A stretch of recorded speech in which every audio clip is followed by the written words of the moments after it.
નમસ્કાર મિત્રો, ફરી એકવાર સ્વાગત છે મિત્રો તમારું આ અમારા આજના વિડીયોમાં। આ 9 રાશિના લોકોનો ખરાબ સમય થયો ખતમ, આવતીકાલથી રાજા કહેવાશે આ રાશિઓના લોકો। તો ચાલો મિત્રો વિડીયોમાં આગળ જાણીએ। મેષ રાશિની વાત કરીએ તો મેષ રાશિના લોકો માટે પ્રેમનો માર્ગ એક સુંદર વળાંક લઈ શકે તેમ છે। તમારો આવનારો સમય એકદમ સારી રીતે વીતશે। મિત્રોના તરફથી ઘણા લાભ થશે। મોટા વડીલો તથા સ્નેહીજનોનો પૂરો સહયોગ મળશે અને તેઓની સાથે વ્યવહાર પણ વધશે। આ વર્ષે તમારું ક્યાંક અટવાયેલું ધન તમને પાછું મળી શકે છે। વૈવાહિક અને પારિવારિક જીવન તમારા માટે આ વર્ષે સારું રહેશે। પ્રેમ વિશે જો વાત કરવા જઈએ તો આ વર્ષ તમારા માટે સામાન્ય રહેશે। મિથુન રાશિની વાત કરીએ તો મિથુન રાશિના લોકોને તે ભાવનાઓને ઓળખવાની ખાસ જરૂર છે જે તેઓને પ્રેરિત કરે છે। બીક, શંકા અને લાલચ જેવી નકારાત્મક ભાવનાઓથી દૂર રહો, કેમ કે આ વિચારો તે ચીજોને આકર્ષિત કરે છે જે તમે ઈચ્છતા ન હો। બોલતી વખતે કે કોઈ પણ પ્રકારની લેવલ દેવલ કરતી વખતે સાવધાની વર્તવાની ખાસ જરૂર છે। સિંહ રાશિની વાત કરીએ તો સિંહ રાશિના લોકોના ઘરમાં સુખ શાંતિનું વાતાવરણ છવાયેલું રહેશે અને મન પણ પ્રસન્ન રહેશે। તમારું આરોગ્ય સારું રહેશે। બીમારીથી પીડિતોની પરિસ્થિતિ સુધરી જશે।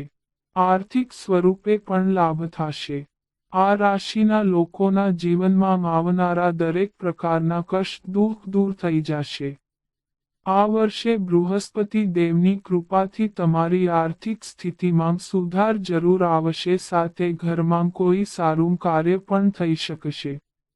આ વર્ષે તમે તમારી જાતને આધ્યાત્મ તરફ લઈ જશો અને જેના કારણે તમને વડીલોના આશીર્વાદ પણ મળશે। કન્યા રાશિની વાત કરીએ તો કન્યા રાશિવાળા લોકો વ્યાપારિક દૃષ્ટિકોણથી પ્રગતિ કરતા આગળ વધશે। વ્યાપારમાં અચાનક ભારે ધનવર્ષા થવાની સંભાવના છે। વિદ્યાર્થીઓને શિક્ષા ક્ષેત્રમાં કામયાબી મળશે। સરકારી નોકરીના ઈચ્છુક લોકોને સરકારી નોકરી મળવાના યોગ બની રહ્યા છે। આ વર્ષે ક્યાંક રોકાયેલું ધન પણ તમને પ્રાપ્ત થવાની સંભાવના છે। આ રાશિના જે જાતકો લગ્ન યોગ્ય થઈ ગયા છે તે લોકો પણ લગ્નના બંધનમાં બંધાઈ શકે છે। જો કે આ વર્ષ તમારા માટે એકંદરે સારું જ રહેશે, છતાં પણ કેટલાક નિર્ણયો વિચારીને લેવાની જરૂર છે। તુલા રાશિની વાત કરીએ તો તુલા રાશિના લોકોને સહકર્મીઓનો પૂરો સહયોગ મળશે। આ સિવાય પ્રેમ પ્રસંગ જીવનથી લઈને વ્યાપારના ક્ષેત્રમાં કરેલા પ્રયત્નો નિશ્ચિત રીતે સફળ થશે। આવનારો સમય આ લોકો માટે ચુનૌતીપૂર્ણ રહેશે। અચાનક ધનલાભના પણ યોગ બની રહ્યા છે।